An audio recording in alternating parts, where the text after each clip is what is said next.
नमस्कार दोस्तों, मैं आशी खोकर आज अपनी इस वीडियो में आपके लिए लेकर आई हूँ एक पक्के शिव भक्त कवि विद्यापति की कहानी। अगर वीडियो पसंद आए तो लाइक करें, चैनल को सब्सक्राइब करें। चलिए शुरू करते हैं। बिहार के एक गांव विस्फी में विद्यापति नाम के कवि थे, जो कि भगवान शिव के बहुत बड़े भक्त थे। उनकी भक्ति से प्रसन्न होकर भगवान शिव के मन में विचार आया कि क्यों न मैं इसके घर जाकर रहूं। भगवान शिव एक साधारण सा भेष बनाकर कवि विद्यापति के घर पहुँचे। कवि विद्यापति की आर्थिक स्थिति ठीक न होने के कारण उन्हें उगना अर्थात भगवान शिव को नौकरी पर रखने से मना कर दिया, लेकिन शिव जी कहाँ मानने वाले थे। यह बात लगभग 1360 ईस्वी की है। सिर्फ 2 वक्त के भोजन पर उगना अर्थात शिवजी नौकरी करने को तैयार हो गए। एक दिन विद्यापति राजा के दरबार में जा रहे थे। उगना भी उनके साथ चल दिए। तेज गर्मी का समय था और धूप बहुत तेज थी।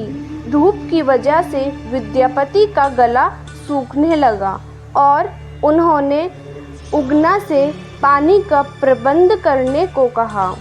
उस वन में न तो कोई कुआं था और न ही कोई नदी।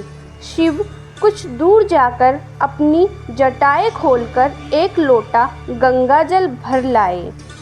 विद्यापति ने जब जल पिया तो उन्हें गंगा जल का स्वाद आया और वह आश्चर्यचकित हो उठे कि इस वन में जहाँ कहीं जल का स्रोत नहीं, यह उगना गंगाजल जैसा पवित्र जल कहाँ से ले आया। और कवि विद्यापति को उगना पर संदेह हो गया। ये कोई सामान्य व्यक्ति नहीं, बल्कि स्वयं मेरे प्रभु भगवान शिव है। जब विद्यापति ने उगना को शिव कहकर उनके चरण पकड़ लिए, तब उगना को अपने वास्तविक रूप में आना पड़ा और वह शिव के रूप में प्रकट हो गए। शिव ने कवि विद्यापति के साथ रहने की इच्छा जताई, लेकिन उन्हें कहा कि मैं तुम्हारे साथ उगना बनकर रहूँगा और मेरा वास्तविक रूप परिचय किसी को मत देना। विद्यापति ने भगवान शिव की शर्त मान ली। एक दिन उगना द्वारा किसी गलती पर कवि की पत्नी शिवजी को चूल्हे से जलती लकड़ी निकालकर पीटने लगती है। उसी समय विद्यापति वहां आए और उनके मुंह से निकल गया कि ये साक्षात भगवान शिव है, इन्हें तुम लकड़ी से मार रही हो। बस इतना सुनते ही भगवान शिव अंतर्ध्यान हो गए। इसके बाद तो विद्यापति पागलों की तरह उगना के नाम से वनों में घूमते हुए शिव को ढूंढने लगे। भक्त की ऐसी दशा देखकर शिव विद्यापति के सामने प्रकट हो गए और कहा, मैं तुम्हारे साथ नहीं रह सकता।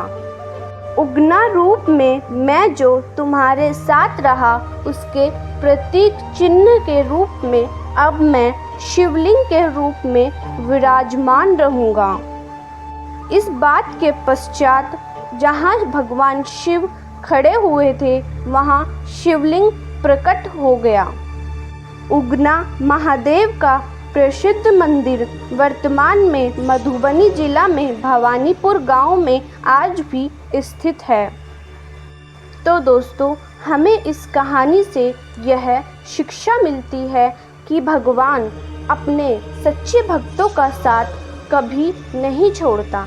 अगर कहानी पसंद आए तो कमेंट करना ना भूलें और चैनल को सब्सक्राइब करें। धन्यवाद।